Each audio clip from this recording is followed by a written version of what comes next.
आदिला नदीच्या बाबतीत जी बैठक झाली त्या ठिकाणी इरिगेशन डिपार्टमेंटकडे कुठलीही माहिती नव्हती, त्यांच्याकडे कुठली कागदपत्र नव्हते आणि आपल्या आदिला नदी जो आहे 100 वर्षानंतर जवळपास या ठिकाणी नदीचं स्वरूप आपल्याला पुण्या नाक्याजवळ या ठिकाणी आलं होतं। त्या ठिकाणी जर नाला अस्तित्वात असला असता तर त्या ठिकाणी तेवढं पाणी ओसरलं गेलं नसतं अशी माझी मागणी होती।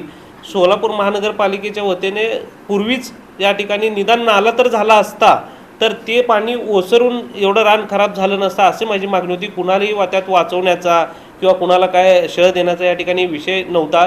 जर आदिला नदी जर आपल्या शहरातून जे आहे ज्याप्रमाणे आपला जर पुढे येऊन जर आपल्या सोलापूर शहरातून जर कंटिन्यू जर होत असेल तर एकदम अतिशय चांगलं ही बाब आहे आणि निश्चित पर्यावरणप्रेमी जे आहेत आपल्या त्यांना सोबत घेऊन काही लोकांना गैरसमज झाला की त्या ठिकाणी नाला करा असं म्हणले वगैरे, त्या ठिकाणी नाला नव्हता। काही जरी बशीसारखं असं पूर्ण फ्लॅट रान त्या ठिकाणी होतं, निदान नाला जरी अस्तित्वात असला असतं तर एवढं रान म्हणजे पाणी ओसरलं नसतं असं माझं त्या ठिकाणी बोलायचं विषय होता। पण माझा विषयाचं वेगळं विपर्यास त्या ठिकाणी झाला।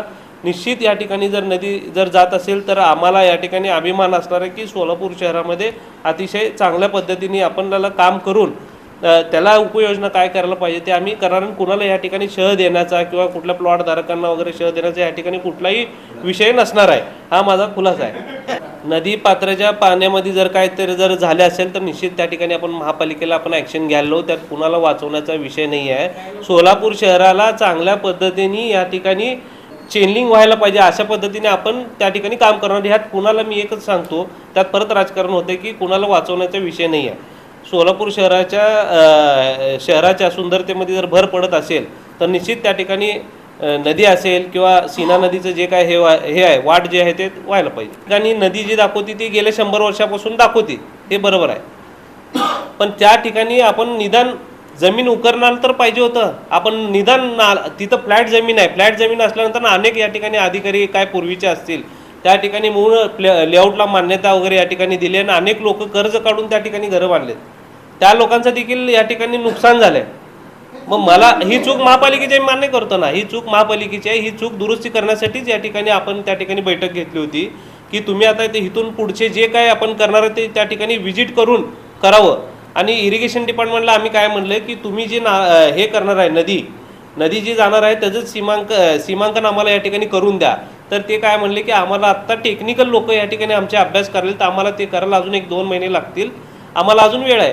मग वेळ आहे म्हणल्यानंतर आम्ही काय म्हणलं निदान त्या ठिकाणी खोदाई तर करून जेवढं तुम्हाला शक्य आहे महापालिकेला वाट करून द्या असे आमचं म्हणणं होतं। कारण का उद्या परत पावसाळा आला परत अशाच पद्धतीने जर झालं तर तसं होऊ नये अशी आमची अपेक्षा होती, त्यात कुणाला वाचवण्याचा विषय नव्हता। काही लोकांनी या ठिकाणी ज्या ठिकाणी जागा गेलेली आहे तर त्याला आपण बघू काय करता येईल, शासन दरबारावर काय आपण पाठपुरावा करता येईल ते आपण निश्चित करू। जर त्या ठिकाणी जागा जर काय कुणाची जात असेल तर निश्चित आम्ही ज्या कुणाची जागा असेल त्यांना आम्ही रिक्वेस्ट करू। आता तर त्या ठिकाणी प्लॉट धारक मला वाटतंय माझ्या मते त्या ठिकाणी सर्व सोडून म्हणजे काय म्हणते ते 15 मीटर सोडून या ठिकाणी त्यांचं बांधकाम किंवा प्लॉटिंग झालेलं असेल असं मला वाटतंय।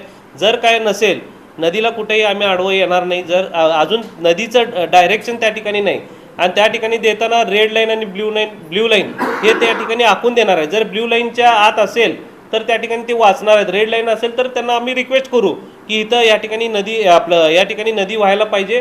त्या अनुषंगाने जर त्यांची त्या ठिकाणी जागा वगैरे जर जात असेल तर शासन स्तरावर त्यांना काय उपाययोजना किंवा काय त्यांना आपण पाठपुरावा जर करायचा असेल त्यांना मोबदला जर